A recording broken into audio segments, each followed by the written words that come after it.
Hi, everybody. This is Adam Elenbaas from Nightlight Astrology, and these are your Sun and Rising Sign horoscopes for the month of September 2019. So this is the Sun and Rising Sign horoscope for Cancers. All right, let's go ahead and take a look. So everything this month is happening basically between three signs and houses. Let me give you a glimpse of what that looks like. So everything this month is Virgo heavy. Especially since there's a new moon in Virgo on August 30th, pushing you right into September. The Virgo energy is really strong, toning really the entire month of September. As astrologers, we really pay more attention to lunar months in some way than calendar months. But, so the other two houses that are emphasized are going to be Neptune in the sign of Pisces and Jupiter in the sign of Sagittarius. So all of these planets moving through a T-square to Jupiter, Neptune. 6th and 9th houses emphasized from the 3rd house. These are the cadent houses. So it's a cadent house kind of month. What does that mean? Well, the cadent houses were called metacosmios houses. They're places that are in between worlds. You're in between worlds this month. If you're a Cancer, if you're looking at Cancer Sun, Cancer Rising, it's a transitional point. It's a transitional point that's going to be very educational because of the emphasis on the 3rd and 9th houses, potentially very practical in terms of implementing new ideas, giving you some ideas, some very practical sort of downloads this month, you could say, about how to implement strategies, visions, ideas, things that you're learning. But it's also this it has this feeling of being a transitional space. There's learning, there's reflection upon experiences, and there's a feeling of being in between worlds as some kind of shift is happening. That's a T-square in these houses. However, the Jupiter-Neptune square is really very productive because it's providing you with hope, inspiration, excitement, but it's coming as you're having to work through something, making sure to be very practical along the way. Now, the 3rd house emphasis on the month is there's a lot of busy work, but you do have a Mars Cazimi at the very beginning of the month starting off, which should be very empowering and give you kind of a boost. You could also see yourself being given responsibilities by people in authority or power, or just needing to meet new challenges and organize your life in a new way, or just noticing that there's a lot of busyness and a lot of responsibilities swirling around. Don't worry, though, because there's the opportunity for a lot of deeper reflection, visioning of the future is a part of this month as some kind of transition is happening. It should feel pretty light and good overall, I think. Everyone's different, obviously, but I think that this transitional space that you're in is a space of learning and personal growth according to what you're learning. It might take a little time to play out, so be patient with it. Now, when we move forward into the first couple days of the month, for example, between like the 3rd and the 5th, you're going to see a Venus-Neptune opposition, pretty romantic energy right there. But you also want to be careful of, just the intoxication of Venus and Neptune, longing, desperation, a little bit of drama in the relationship department. Watch for issues if you have siblings, issues around siblings.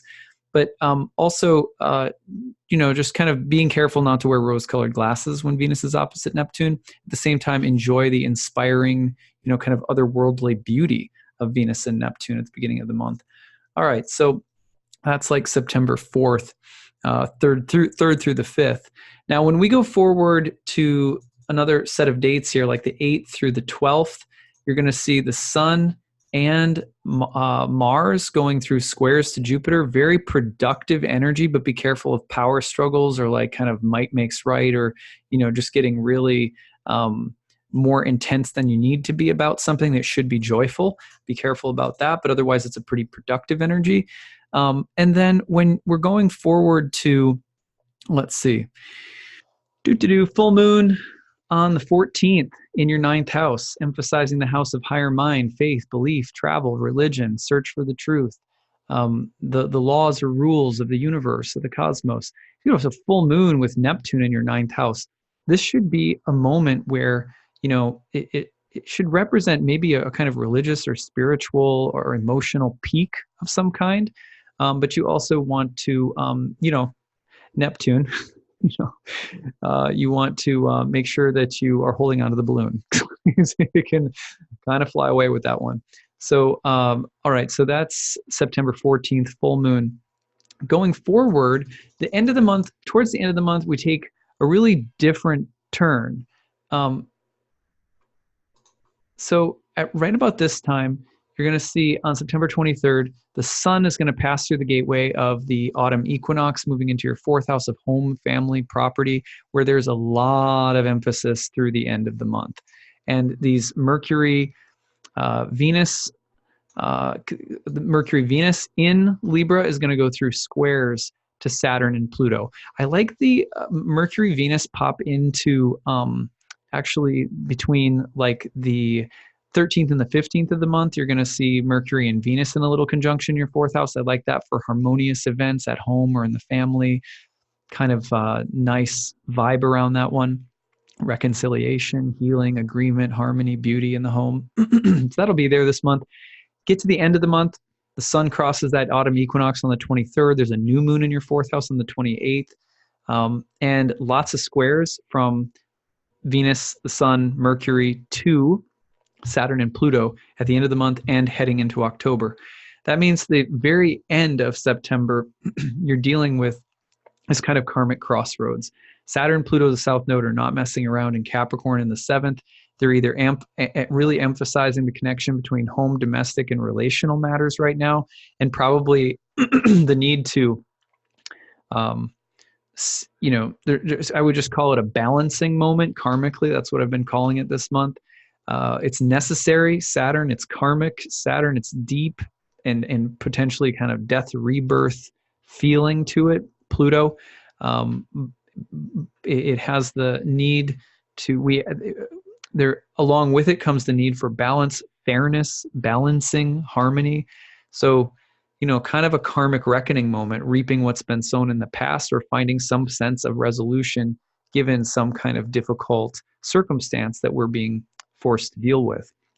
So that's happening between the 4th and the 7th. It could just mean letting go of something or an ending or finishing something that's a little bit difficult, or it could mean you're exploring deeper levels of,